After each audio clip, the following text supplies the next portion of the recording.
Halo semua, selamat datang di channel saya. Perkenalkan, nama saya Samuel Muhammad Sinaga. Saya adalah mahasiswa Magister Manajemen Properti dan Penilaian Universitas Sumatera Utara. Salam MMPP Jaya.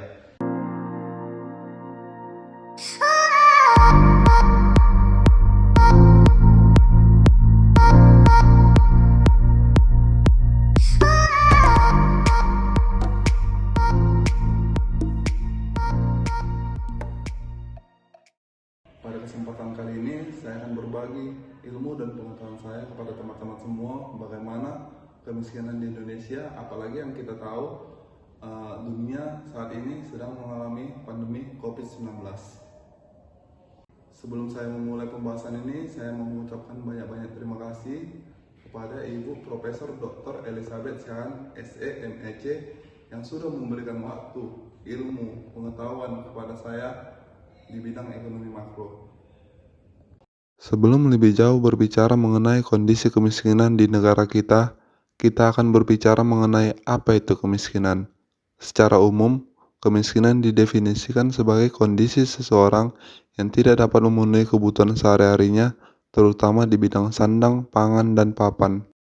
Jumlah penduduk miskin di Indonesia bertambah banyak. Hanya dalam jangka waktu beberapa bulan, pandemi COVID-19 rasanya sudah mengubah berbagai aspek di Indonesia.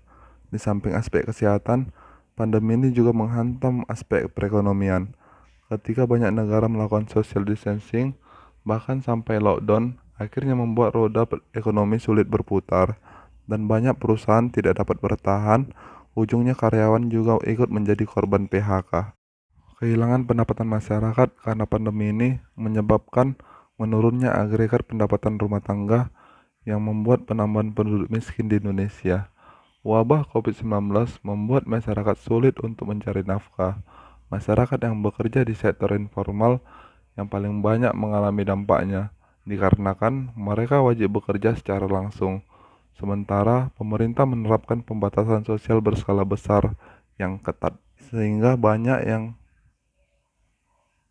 Badan Pusat Statistik BPS mencatat sejumlah penduduk miskin di Indonesia pada bulan Maret 2020 sebanyak 26,42 juta orang.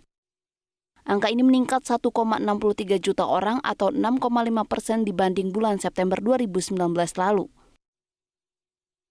Kepala BPS Suharyanto mengungkapkan, disparitas atau kesenjangan di perkotaan dan pedesaan juga masih tinggi. Penduduk miskin di pedesaan mencapai 12,8%, sementara di kota besar 7,3%. BPS juga mencatat dari 34 provinsi di Indonesia, 22 provinsi diantaranya mengalami kenaikan presentasi kemiskinan. Dan di Provinsi DKI Jakarta naik paling tinggi hingga 1,11%. Sementara di antara beberapa provinsi yang mengalami penurunan, Sulawesi Tengah turun sebanyak menjadi 12,9%. Dalam mengatasi meningkatnya kemiskinan, Menteri Keuangan Sri Mulyani Indrawati menyebut pemerintah masih mengandalkan bantuan sosial. Kenaikan angka kemiskinan menurut Sri Mulyani masih dalam range perkiraan pemerintah. Sementara Menteri Keuangan Sri Mulyani menyatakan peningkatan pengangguran baru dan kemiskinan tahun ini akibat pandemi COVID-19. Skenario tersebut dibuat dengan asumsi pertumbuhan ekonomi sebesar 2,3%. Untuk GDP, kita mengestimasi dalam keadaan berat dan sangat berat. Baseline kita di 5,3% akan mengalami tekanan pada turun pertumbuhannya sampai di level 2,3%. Bahkan, situasi sangat berat memungkinkan juga menurun sampai negatif crash.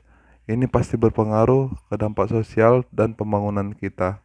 Angka kemiskinan kita pun akan meningkat.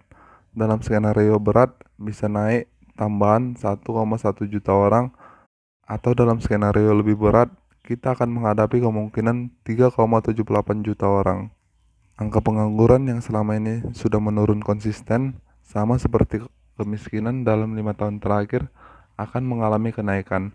Dalam skenario berat, kita perkirakan angka kenaikan bisa 2,9 juta orang yang mengalami pengangguran, dan dalam skenario yang lebih berat, bisa 5,3 juta orang.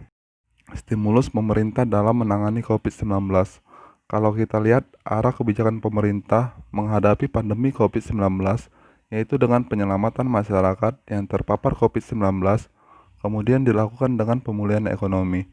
Di fase penyelamatan dilakukan dengan penguatan fasilitas kesehatan, melindungi kelompok yang rentan dan dunia usaha, kemudian mengurangi tekanan sektor keuangan. Di fase pemulihan pasca COVID-19, pemerintah menggerakkan kembali investasi, industri, dan pariwisata, yang mana dampaknya ketika kita mengalami peningkatan di sektor tersebut akan kembali menyerap banyak tenaga kerja yang sebelumnya terkena PHK. Kemudian dilanjutkan dengan menjaga dan meningkatkan permintaan. Pemerintah Indonesia sudah memutuskan tambahan belanja dan pembiayaan dari APBN 2020 untuk penanganan COVID-19 sebesar 405,1 triliun rupiah, yang mana 75 triliun dialokasikan untuk peningkatan di bidang kesehatan, 110 triliun untuk perlindungan sosial, 70,1 triliun untuk insentif perpajakan dan stimulus kredit usaha rakyat, dan yang terakhir 150 triliun untuk program pemulihan ekonomi nasional. Stimulus pemerintah dalam pemulihan ekonomi nasional. Pemerintah telah menyiapkan dana sebesar 607,65 triliun untuk program pemulihan ekonomi nasional atau disingkat dengan PEN. Anggaran ini disiapkan untuk membiayai pemulihan ekonomi secara khusus di luar pemulihan kesehatan. Dana tersebut dibagi menjadi dua tujuan utama. Yang pertama untuk memulihkan dari sisi demand, dan yang kedua untuk memulihkan dari sisi supply.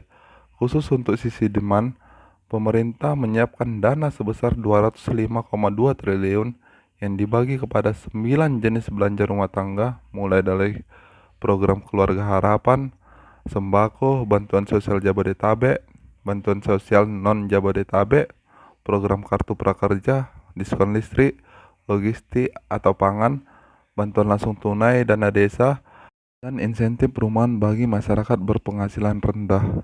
Selanjutnya untuk sisi supply, pemerintah menyiapkan dana sebesar 402,45 triliun yang ditujukan untuk usaha ultramikro dan UMKM sebesar 123,45 triliun, korporasi sebesar 169,97 triliun, BUMN sebesar 35,15 triliun, pemerintah daerah sebesar 15 triliun, dan cadangan perluasan sebesar 58,87 triliun.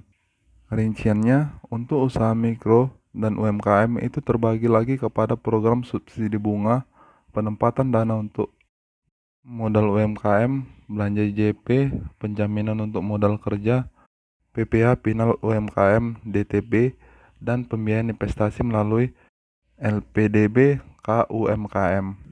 Sedangkan untuk korporasi dibagi kepada program penempatan dana untuk restrukturisasi padat karya, PMN, dan surat utang kepada PPA, PPh 21 DTP, pembebasan PPh 22 impor, pengurangan angsuran PPh 25, pengembalian pendahuluan PPN, penurunan tarif PPh badan, stimulus perpajakan lainnya, cadangan DAKPC, program padat karya KL, insentif tiket untuk 10 destinasi pariwisata, hibah pariwisata, dan kompensasi pajak hotel atau restoran.